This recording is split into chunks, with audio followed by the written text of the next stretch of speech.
Hola a todos y bienvenidos a Biografías de Ficción. Ya saben, su canal de YouTube donde elegimos un personaje ficticio y hacemos una biografía, una cronología de él.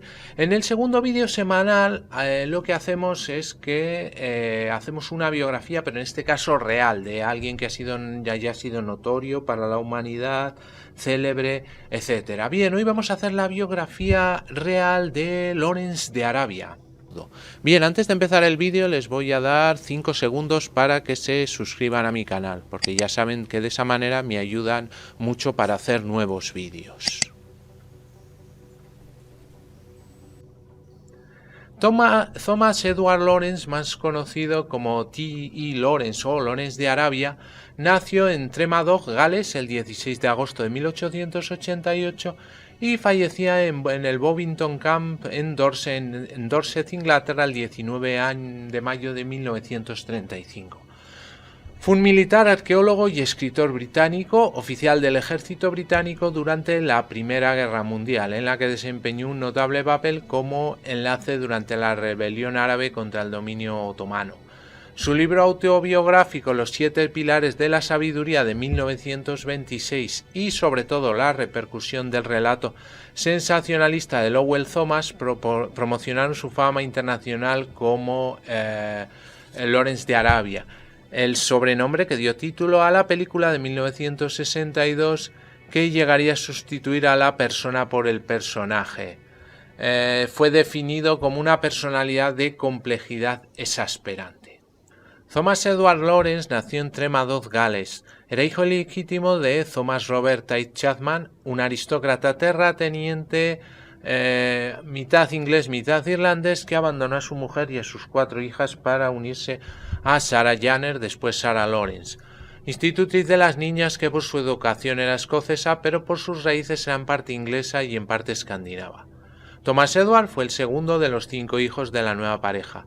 Durante la infancia de estos, la familia se trasladó varias veces de domicilio entre Irlanda, Gales, Escocia y Francia, terminando esta vida nómada en Oxford, donde la familia se asentó definitivamente en 1896.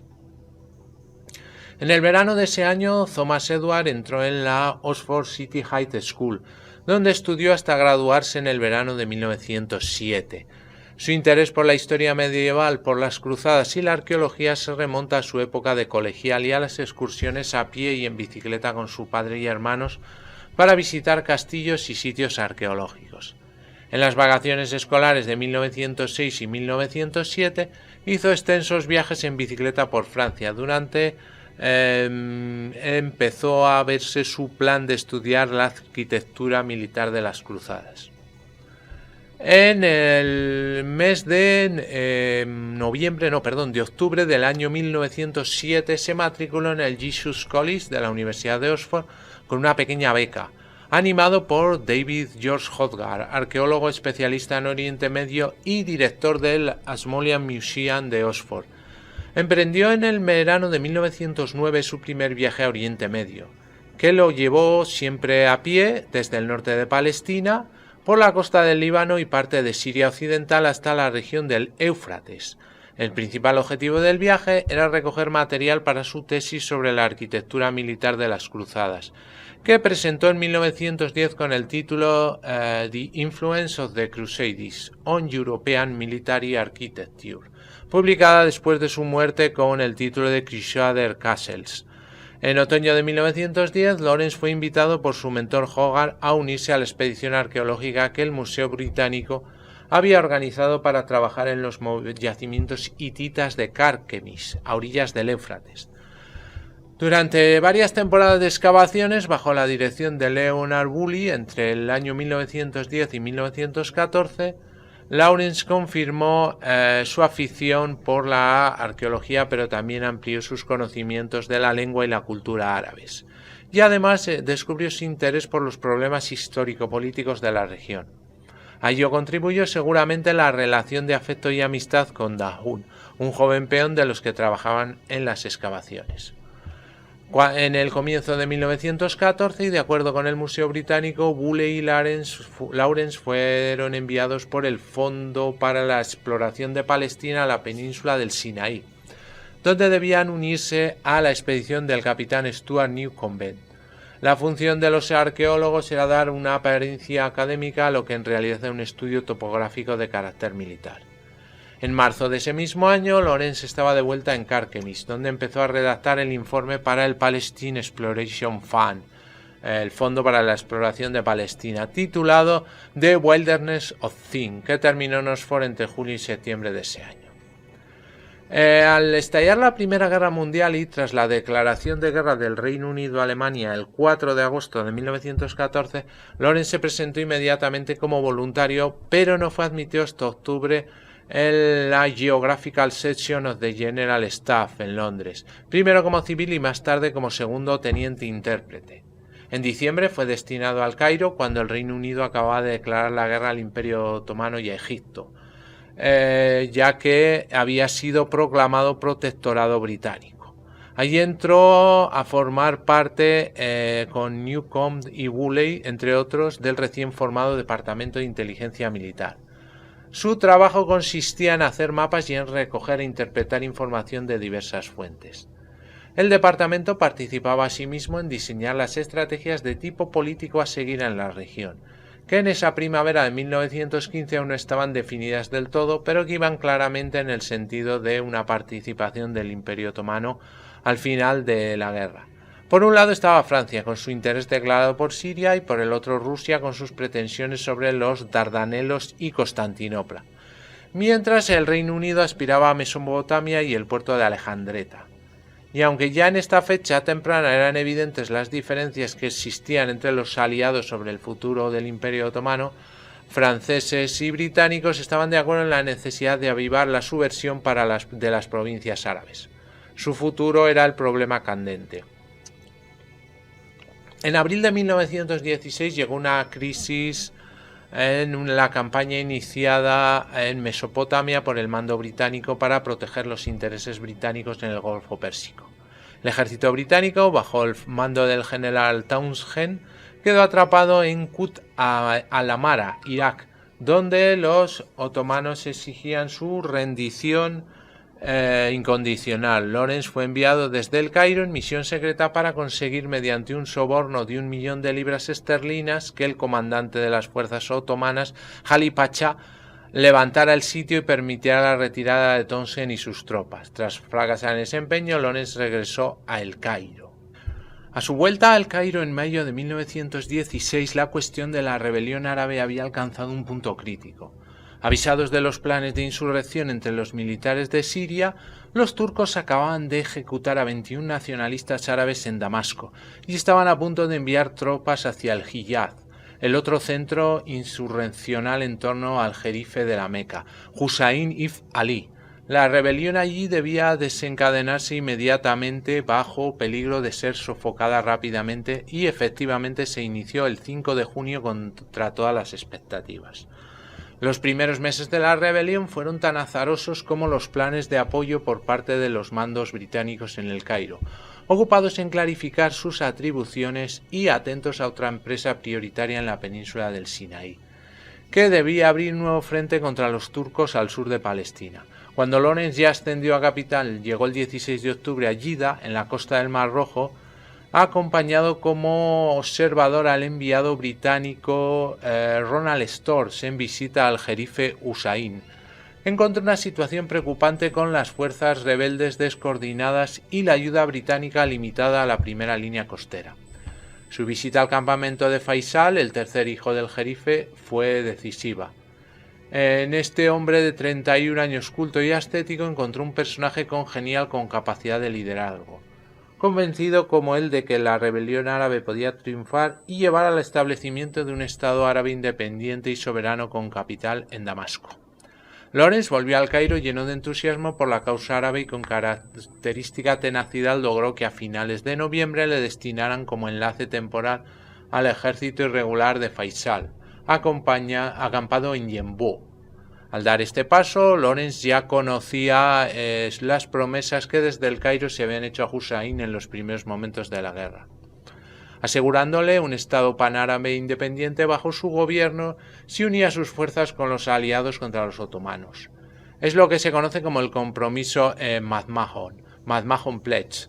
También sabía Lawrence que este compromiso quedaba anulado por el posterior acuerdo secreto suscrito por los plenipotenciarios británico y francés Mark Sykes y Georges Picot en mayo de 1916 y que definía las ambiciones territoriales del Reino Unido y Francia en Oriente Medio una vez vencido el Imperio Otomano. Sin embargo, Lawrence se embarcó en la aventura árabe con la convicción de que si lograba establecer a la insurrección árabe como un aliado de plena igualdad gracias a su eficacia, y los árabes llegaban a Damasco antes que sus aliados, conquistando así real y simbólicamente su independencia, el Tratado de Sykes-Picot sería papel mojado.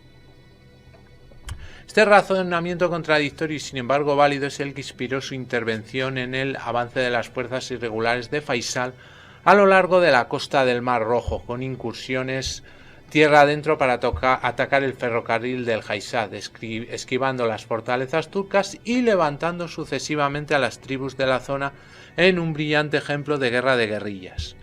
Con la toma por tierra del inescrutable puerto de Aqaba, el 6 de julio de 1917, el ejército irregular de Faisal se situó de hecho en el flanco derecho del ejército expedicionario egipcio, comandado por el general Edmund Allenby.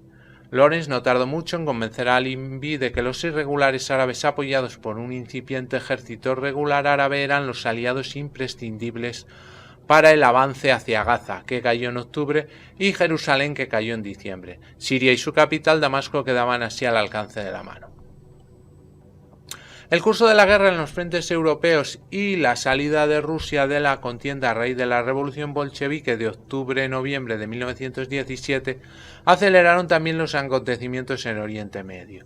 La revelación por los bolcheviques de los tratados secretos aliados, entre ellos el Tratado de Sykes-Picot, agravó el dilema moral de Lawrence, desgarrado entre su lealtad a los árabes y su lealtad a su patria, y acrecentó el estrés psicológico bajo el cual actuaba y su desgaste físico. En ese invierno de 1917 a 1918 emprendió desde su base avanzado de Azraq, en el desierto sirio, algunas de sus acciones más arriesgadas en territorio enemigo, como el intento fallido de dinamitar el puente sobre el río Yarmouk el 7 de noviembre, el ataque al tren en Minfir del 12 de noviembre o la incursión casi en solitario a Deraa el 20 de noviembre. En esta ocasión, Lawrence fue detenido por una patrulla de reclutamiento turca que no le reconoció a pesar de que estaba puesto un precio a su cabeza. Durante su detención fue salvajemente maltratado, pero consiguió escapar con vida. La experiencia fue traumática y tuvo consecuencias profundas y perdurables. Cuando Lawrence entró triunfante en Damasco el 1 de octubre de 1918, con la avanzadilla del ejército irregular de Faisal, no era el mismo que desembarcó en Yida en octubre de 1916. Estaba profundamente desilusionado por las desavenencias y la lucha por el poder entre los aliados, asqueado por las atrocidades de la guerra de la que se sentía responsable y deprimido por las pérdidas personales sufridas durante la contienda, entre las que destacan la muerte en el campo de batalla en Francia de sus dos hermanos y la muerte de Dahoun durante una epidemia probablemente en Carchemish. Lawrence pidió el relevo al general Allenby el 4 de octubre y abandonó Damasco rumbo al Reino Unido, pasando por el Cairo. En enero de 1919 se iniciaba en París la conferencia de paz que daba por terminada la guerra y que culminaría con el Tratado de Versalles. Lawrence participó en ella como miembro de la delegación británica y como miembro de la delegación árabe encabezada por Faisal. La conferencia fue una gran decepción para Lawrence y Faisal al ser sustituido el aborrecido acuerdo Sykes-Picot por otro más desfavorable para los intereses árabes, cerrado en diciembre de 1918 entre el primer ministro británico Lloyd George y el primer ministro francés Georges Clemenceau. Faisal abandonó ya en mayo la conferencia rumbo a su precaria capital Damasco sin haber recibido concesiones esenciales por parte de sus aliados. Lawrence se refugió en Oxford, donde su padre acababa de morir, y se sumergió en la redacción de la historia de la rebelión árabe que, con el título de Seven Pillars of Wisdom, los 7 pilares de la sabiduría, le ocuparía hasta su publicación en 1926. En su residencia de All Souls College que le había concedido una beca de investigación para ese trabajo, o en Londres, donde un amigo le había prestado un pequeño apartamento en Barton Street. Lawrence se dedicó intensamente a escribir, mientras en Oriente Medio la situación se deterioraba a pasos agigantados. Aprovechando su enorme popularidad a raíz de la Conferencia de Paz y las charlas espectáculos en teatro londinense del periodista americano Lowell Thomas sobre su persona y sus hazañas en Arabia, Lawrence publicó varios artículos en The Times, Daily Express y The Observer, criticando duramente la política del gobierno británico en Oriente Medio. Cuando éste puso en manos de Winston Churchill, entonces a un ministro de guerra, el Colonial Office, para que creara en él un departamento del Próximo Oriente, Churchill pidió la colaboración de Lawrence. Desde febrero del año 21 a febrero de 1922, Lawrence actuó como asesor en asuntos árabes, Advisor in Arabian Affairs, con el pleno respaldo de Churchill para resolver definitivamente la difícil situación en la zona, dejando a un lado todas las cuestiones de acuerdos y promesas cumplidos o traicionados, en palabras de Lawrence, e iniciando una nueva etapa de negociación. En la conferencia del Cairo, celebrada en marzo con todos los agentes implicados, se decidió establecer en la zona de mandato británico a Faisal en Mesopotamia, en un nuevo reino de Irak, y a Abdullah, otro de los hijos del jerife Hussein, como emir de Transjordania. El intento de ganar al jerife de la Meca, ya rey del Hijaz, para estos acuerdos fracasó, a pesar de que Lawrence viajó a Jeddah para convencerle. Con la conciencia de haber logrado un acuerdo aceptable en Oriente Medio, cansado, casi enfermo por los constantes y agotadores viajes y las penosas negociaciones, Lawrence regresó a Londres a final de 1921. Para él el capítulo árabe estaba cerrado. Al terminar su actividad en el Colonial Office, en julio de 1922, Lawrence, que no había dejado de trabajar en su obra literaria sobre la campaña árabe, le dio el último empujón a su libro, empeñado en ello sus muy diezmadas fuerzas. En agosto, y con el beneplácito de Churchill y Hugh Trenchard, jefe de la Fuerza Aérea, Lawrence se alistó como soldado raso aircraftman en la Royal Air Force, la RAF, la Fuerza Aérea Británica, con el seudónimo de Young Hume Ross. Su intento en principio era escribir un libro sobre esta arma aún joven y nueva. Para los que le conocían, la decisión fue una sorpresa. Unos la interpretaron como una huida desesperada y otros como el intento de un nuevo comienzo en términos casi místicos. Tras hacer un cursillo básico de instrucción para reclutas en el cuartel de Ashbridge, agotador para su estado físico y psíquico, pasó en noviembre a la escuela de fotografía de la RAF en Farnborough. Por indiscreciones diversas, el Daily Express londinense reveló su verdadera identidad en diciembre, y ante el escándalo que se produjo fue expulsado de la RAF en enero de 1923. Lawrence apeló a sus relaciones en las altas esferas políticas y militares para ser readmitido en la Fuerza Aérea. Efectivamente, poco después, en febrero del año 23, le permitieron alistarse de nuevo, pero no en la RAF como él quería, sino en el Tank Corps, unidad de carros de combates bajo otro seudónimo, T.A. Shaw, en Bomington Camp, en Dorset.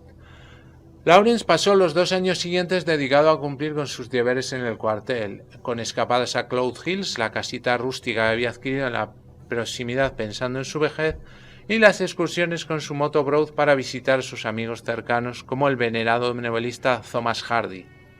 A pesar de las apariencias casi idílicas, la vida en Bomington Camp fue un calvario para Lawrence, como revelan las dramáticas cartas de esos años a sus amigos.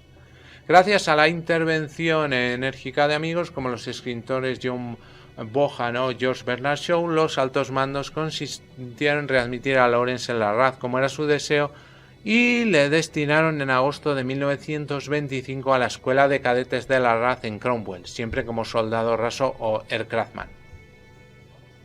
En 1926, la inminente publicación de los 7 pilares de la sabiduría en una edición limitada para suscriptores, y también la inminente salida de una versión reducida de este libro, Revolving the Desert, para el gran público, llevaron a Lawrence a pedir un destino fuera del Reino Unido para evitar así a sus superiores las consecuencias del revuelo mediático que se avecinaba. Desde principios del año 1927 hasta enero de 1929 estuvo estacionado en la India, primero en Karachi y luego en Miran Shah, un fortín remoto en el norte del país en la frontera con Afganistán. Empleado principalmente en tareas administrativas y con mucho tiempo libre, Lawrence se dedicó a seguir las vicisitudes de sus libros recién publicados y a redactar un primer borrador de lo que sería su segunda obra importante, The Mint, el troquel, sobre sus experiencias como soldado raso, a traducir la Odisea del griego clásico al inglés y a escribir innumerables cartas, convirtiéndose en un verdadero maestro del género epistolar. El exilio indio terminó bruscamente cuando, a raíz de ciertos movimientos revolucionarios en Afganistán, el Daily Herald londinense publicó el 5 de enero de 1929 un sensacional artículo relacionando a Lawrence con los hechos. Las alarmadas autoridades anglo-indias insistieron en que el incómodo personaje debía abandonar inmediatamente el país. Gracias a Trenchard y a pesar del revuelo sensacionalista de la prensa, Lawrence encontró su vuelta en marzo de 1929 y encontró un refugio acogedor en la base de la RAF en Cadewater, Plymouth, donde se desarrollaban prototipos de lanchas rápidas para salvamento. Allí pasó 5 años en los que por fin pudo contribuir con su sentido práctico y su afición a las máquinas y los motores, además de su pasión por la velocidad, a un proyecto útil. La dicha duró hasta febrero de 1935, fecha en que terminaba su contrato con la RAF. Sin perspectivas ni planes de futuro concretos, solo tenía 47 años, se retiró a Clouds Hill. Según todos los testigos, amigos, familiares y compañeros, el estado de ánimo de Lawrence era de desazón, tristeza y angustia ante la nueva fase de su vida. Pero también tenía nuevos proyectos, como arreglar su casa de Clouds Hill o escribir una biografía del patriota irlandés Sir Roger Casement. El 13 de mayo de 1935, Lawrence fue con su motocicleta Broad Superior SS-100 a la oficina de Bowmington a enviar un telegrama. Al volver a Clouds Hill tuvo un accidente en la carretera y se golpeó fatalmente la cabeza. Estuvo 6 días en coma en el Hospital Militar de Bowmington Can y falleció el 19 de mayo de 1935. El funeral se celebró en la tarde del 21 de mayo en la iglesia de Moreton, cerca de Clouds Hill, y a él asistieron antiguos compañeros de armas, personalidades políticas, artísticas, escritores, oficiales y soldados del ejército y la RAF. La imagen del héroe del imperio y de Lawrence de Arabia se conservó sin fisuras muchos años después de su muerte, guardada celosamente por lo que se llamó el Lawrence Lobby. Sin embargo, la historia se hizo leyenda y la persona de Lawrence se difuminó y olvidó. En 1955, el escritor Richard Addington publicó una biografía sobre Lawrence en la que demolía la leyenda piadosa y tachaba al libertador de Damasco de mentiroso, compulsivo, ambicioso y desequilibrado.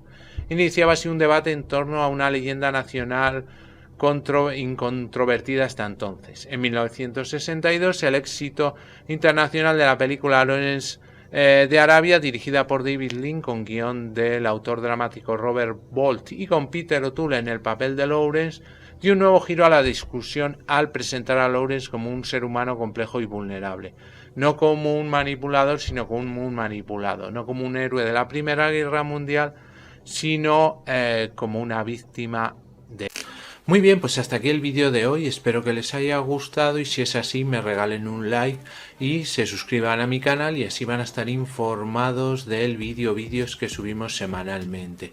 También les aconsejo que pasen por cualquiera de mis canales para ver diferente temática que tenemos subida en YouTube. Les hago un pequeño repaso, como saben, el canal de BM Informática, donde tenemos tutoriales de todo tipo relacionados con el mundo de la informática, PCs, móviles, tablets, programas de ofimática, de diseño y con sus sucesivas secciones. Tenemos luego el canal 7 Historias para Gente Interesante, donde contamos como una parte más cultural de lo que se puede encontrar en internet. También podemos ver diferentes rankings y historias y biografías. Luego tenemos el canal de cine que se llama En Blanco y Negro, donde hablamos sobre todo del cine clásico, cine mudo, la edad de oro del cine en blanco y negro y donde tenemos también algunas peliculillas que pueden ver.